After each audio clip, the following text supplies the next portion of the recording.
I'm going to discuss today everything about teenage skincare, because I get asked this question a lot. When I posted my latest reel on Instagram and TikTok, which is at @DrNora UK, go have a look. So many people flooded the comment section. So many people asked what I meant to do with my teenager skin. We're going to talk about it. We're going to discuss what you should be using, what you shouldn't be using. Christmas is coming up. Everyone wants their Christmas presents. There's a real trend / excitement at the moment in terms of the teenagers because everyone's getting really into self-care. So we're going to unpack that. And if this is the type of content you want to see, then please like and subscribe and tell me in the comment section what you want me to unpack and discuss more. Also, just excuse me, my skin is actually really peely at the moment. But basically I'm peeling a little bit. You can see my chin and around my eyes and around my nose because I did a chemical peel 3 days ago.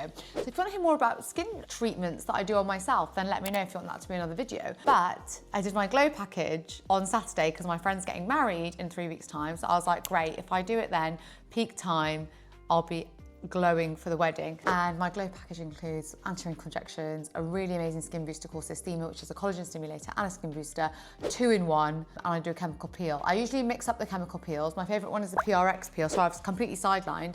But this time I did the Jelly Pro Glow Peel, which I've talked about before on my YouTube channel. So anyway, topic for another time. Let's talk about teenage skin and teenage skin care. Because if you're a mum or you're a dad or you're an older brother or older sister, you have any teenagers in the family, you probably want to know what to get them for Christmas because they will be asking for it. But in general, what they should be using on their skin on a day-to-day, because all they're consuming on their screens for a lot of the time, if they're interested in skincare, is going to be either a lot of actives or a lot of K-beauty products that are coming on the scene, ingredients that might not essentially be necessary for them. So I'm gonna actually start with why I think this trend started. And actually, I think it came down to COVID. And I think that generation, that youthful age, during the years of 2020 to 2022, we were stuck indoors, we were on our phones, on our screens. And a lot of what we're consuming was a lot of things to do with what we're doing at home. We were sat at home, a lot of us were doing self-care. I saw a huge boom in terms of aesthetic clinic appointments, going up after COVID, obviously, because everyone was like, oh, I need my treatments. But equally, self-care had completely boomed. And actually, rather than spending money on going out and dinners, expenditures, even holidays, people were spending their disposable income on themselves. And that's where the 20 to 30 minutes of me time in your bathroom in the morning, at night came in. People enjoyed the routine of doing their skincare and hair care and body care and makeup. And it fell into our daily routine just more and more in general. So everyone's seeking what to get. One of the things I do when I meet anybody in clinic, or to be honest, even at a dinner party, is probably sit with them and make them a bespoke skincare plan. Now, when it comes to teenagers, obviously the skin is different. The microbiome is different. The pH of the skin is different. It's very pure, if you say. It hasn't been exposed to as many hormonal changes, hasn't been exposed to as many environmental changes, hasn't, I hope, received as much sun damage, UV exposure as adult skin. So it is less robust, it is less thick, and we need to protect it at all costs, basically. So that baby soft childlike skin, as soon as teenagers start happening, we need to protect it at all costs. So how do we do that? So I'm going to talk through kind of top picks on products that we should prioritize for teenage skin. So whether you are a teenager and you're watching, or like I said, you're a family member or relative, then make some notes. Okay, first and foremost, what happens through our teenage years? The most important thing that happens when we're teenagers is our hormones change. So men already produce more male dominant hormones than women. This is more androgen-like hormones. This leads directly to increased oil production. That leads to more oil production in your skin, which can then cause more inflammation, which can attract bacteria, which can lead to spots. So the only real main skincare concern that can happen in teenage years is acne, because the skin becomes more oily. And if we're not looking after the changes in the pH balance and the oiliness of the skin, then that can lead to breakouts. And when you get breakouts and acne, that can then lead to scarring. And really we want to capture and treat before it gets to the stage of scarring, because scarring can be notoriously difficult to treat throughout adulthood. And if you've had acne in the past and you've got scarring, you will know that it's a journey. That's one of the most common things I guess people come to see me for in clinic as well. It can also be unpredictable. So it can be oily in some areas, it can be dry in other areas. You can have combination skin, and that can lead to difficulty in what to use. And this stage of life is also quite important because you can either set up good habits or unintentionally encourage skin damage, and then you spend years and years after trying to correct it. Recently saw on the news, I think it was the BBC or ITV, where there was a young girl talking about how she had been influenced by loads of skincare products from TikTok Shop, and unfortunately completely damaged her skin barrier, gave herself acne. She never had acne before, but by using all these actives, including L-ascorbic acid, azelaic acid, salicylic acid, retinols, she had triggered huge nodular cystic breakouts, which is obviously what we want to avoid. So, top 5 skin doctor approved products. Let's start with your cleanser. Now, I'm just gonna caveat this with not everybody needs to cleanse.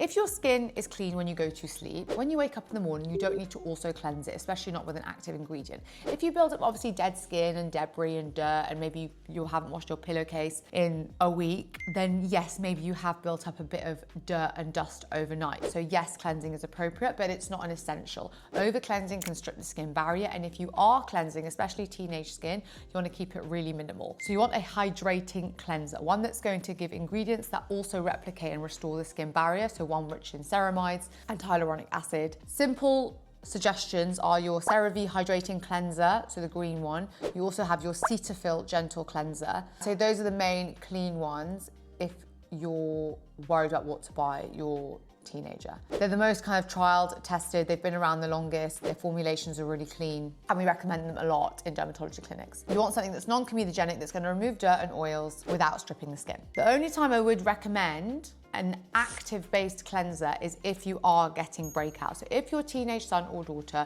is getting active breakouts in their teenage years, then I will allow you to add a salicylic acid-based cleanser. Nothing super strong, but CeraVe SA Cleanser is a really easy go-to one, which is going to really help. Cetaphil also do one, which is more for oily combination skin as well, and that is your easy go-to that's not gonna strip your skin barrier, and you can even alternate it with a hydrating cleanser if that's drying out the skin too much. Next, let's talk about your moisturizer. Yeah, I'm literally jumping from cleanser to moisturizer because there is very little things you need in between unless there is a skin concern. So in terms of your moisturizer, what you want is hydration, even for oily skin. So even if the skin is oily, we need to put a lid on it so that the oil glands don't keep feeding oils through the skin and triggering more oil production, and then therefore creating an environment for bacteria and inflammation, and therefore acne and spots and breakouts. So we don't want that. So you always need to put a lid on it. If your skin is more oily, so if you're noticing that there are larger pores, there are blackheads, there are whiteheads, there are open pores around the forehead, they are prone to a few breakouts. Your moisturizer needs to be non-comedogenic.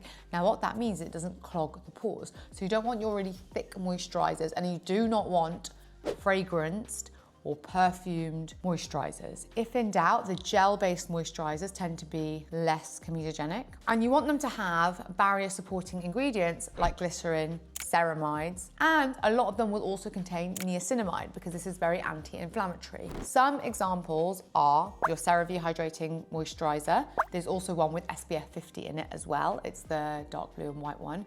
Or you want, if you have more oily skin, then your Effaclar Duo Moisturiser from La Roche-Posay, and that also contains niacinamide. And that is one that I always recommend for those teenagers that are starting to develop teenage hormonal breakouts. Then we're gonna go on to sunscreen and SPF. Always good to remember that preventing sun damage at the earliest age is the best. We want to preserve the most youthful skin before any UV damage can hit it. And this goes from all the way through to babies, to children, to teenagers. It will help them prevent post-acne marks, so pigmentation and UV damage and sunspots. And to be honest, will prevent wrinkles in later life even more. Any sunscreen SPF 30 and above that suits your skin type is better than nothing. La Roche-Posay Anthelios SPF 50 always comes out trumps in lots of trials and tests. If you want one that's just good and you can trust it, that's always a really, really good one. And they also do a body cream as well. Now, if there is a skin concern, like I mentioned with the cleanser, we can do some spot treatment. So again, if the issue is acne, and a lot of teenagers, they exercise a lot, they go to the gym, they do sports at school, they can also get acne on their chest and their back, and they get the odd breakout on their face as well. Now for this, you can spot treat with some benzoyl peroxide. So a really good brand is PanOxyl. It contains 5% benzoyl peroxide.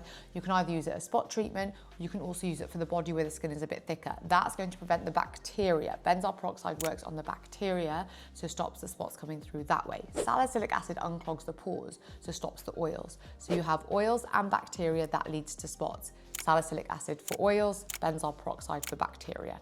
If you use them in combination, then you're gonna treat the problem even more. But you just need to be cautious in teenage skin. If there is no acne or nodular cystic acne, you don't need the benzoyl peroxide. Also, just side note, benzoyl peroxide can bleach your sheets. So you might notice on the pillowcases, they might start to bleach. So don't use expensive pillowcases if you're using benzoyl peroxide. And then, yeah, like I said, optional things. Most skincare products include it anyway, but niacinamide is a really good powerhouse ingredient to look for if you're picking out skincare, because it calms inflammation, it reduces oiliness, and prevents congestion. So it's great for sensitive or acne-prone teen skin. So the key take home is keep the skincare simple but effective. If you're just using a cleanser and a moisturiser, that is enough. If there's no skin concern, a hydrating cleanser and a non-comedogenic moisturiser is enough. If there is acne or hormonal breakouts, that's the issue, you can add in some salicylic acid cleanser. And if it's quite severe acne, firstly try and see a specialist, but then that's when you can add in your benzoyl peroxide as well, mainly a spot treatment. Hopefully that helps, but please let me know, what are your teenagers using? What skincare are they asking for?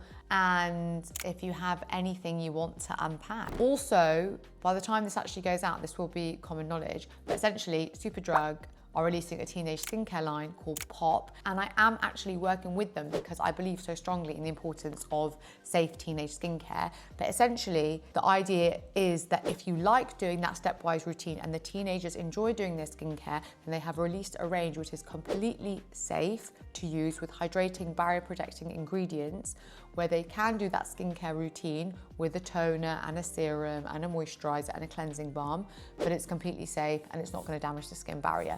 So more brands are, you can tell, listening to the parents' requests and going, okay, well actually, if they want that, let's make an affordable one where it's not going to do any damage, basically. So that's just a little side thing, tip, look out for it in store. And yeah, let me know any thoughts about teenage skin and I'll get back to you.